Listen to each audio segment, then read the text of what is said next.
નમસ્કાર, આપ જોઈ રહ્યા છો સ્પાર્ક ટુડે ન્યૂઝ। આંતરરાષ્ટ્રીય વિશ્વ હિન્દુ પરિષદ દ્વારા ગુરુ પૂર્ણિમાથી વિજયાદશમી સુધી 25 લાખ ઘરોનો સંપર્ક કરવાનું મહાઅભિયાન હાથ ધરવામાં આવ્યું છે। આ અભિયાન અંતર્ગત ઘરોમાં પરિવાર દ્વારા ઓમ શ્રી પરિવાર દ્વારા ધર્મનું આચરણ શીખવવામાં આવશે તેમજ દર અઠવાડિયે હનુમાન ચાલીસાનું પઠન શરૂ કરવામાં આવશે। આ આયોજન અંગે માર્ગદર્શન આપવા આંતરરાષ્ટ્રીય વિશ્વ હિન્દુ પરિષદના અધ્યક્ષ ડૉક્ટર પ્રવીણ તોગડિયા આજે વડોદરા પહોંચ્યા હતા। એક બેઠકમાં કાર્યકર્તાઓને સંબોધન કરતા તેઓએ હિન્દુ સમાજને એક કરવા માટે માર્ગદર્શન આપ્યું હતું। વડોદરા સમાજ શહેરમાં યોજાયેલી આ બેઠકમાં મોટી સંખ્યામાં કાર્યકર્તાઓ જોડાયા હતા અને જય શ્રી રામના નારાથી સમગ્ર માહોલ ગુંજી ઉઠ્યો હતો। આ પ્રસંગે ડૉક્ટર પ્રવીણ તોગડિયાએ ઝેનઝી આંદોલનને લઈને જણાવ્યું હતું કે દેશના 40 કરોડ યુવાનો આવતીકાલનું ભવિષ્ય છે। તેમની વાત સાંભળીને શિક્ષા, સ્વાસ્થ્ય અને રોજગાર પર વિશેષ ધ્યાન આપવું જોઈએ તેમજ યુવાનો પર કોઈ અત્યાચાર ન થાય તેની કાળજી રાખવી જોઈએ। તો બીજી તરફ પાકિસ્તાન દ્વારા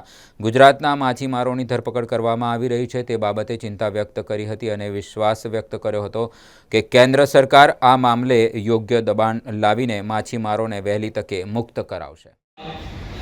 અને માણસ દુષ્ટ કામ કરે અને રાક્ષસ કહેવાય। શુંભ નિશુંભ ચંડ મુંડ રક્તબીજ અલગ અલગ કલયુગના રાક્ષસો હતા।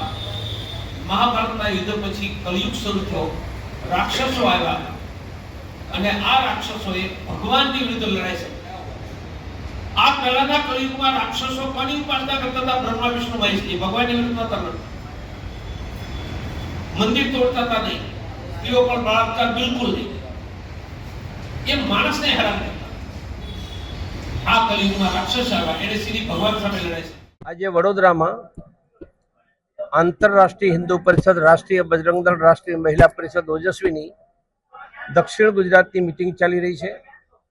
આ મીટિંગમાં ગુરુ પૂર્ણિમાથી વિજયાદશમી સુધી 25 લાખ ઘરોનો સંપર્ક, જે ઘરોનો સંપર્ક કરીએ ઘરોમાં ઓમ શ્રી પરિવાર ધર્મનું આચરણ શીખવાડવાનું, ત્યાં લોકોને એકઠા કરીને દર અઠવાડિયે હનુમાન ચાલીસા શરૂ કરે, ઘરમાં લોઢાની પાઇપ રાખે, વિજયાદશમી દિવસે શસ્ત્ર પૂજન કરે, એવું દક્ષિણ ગુજરાતમાં 2 લાખ ઘર સંપર્કનું અભિયાન અમે શરૂ કર્યું છે।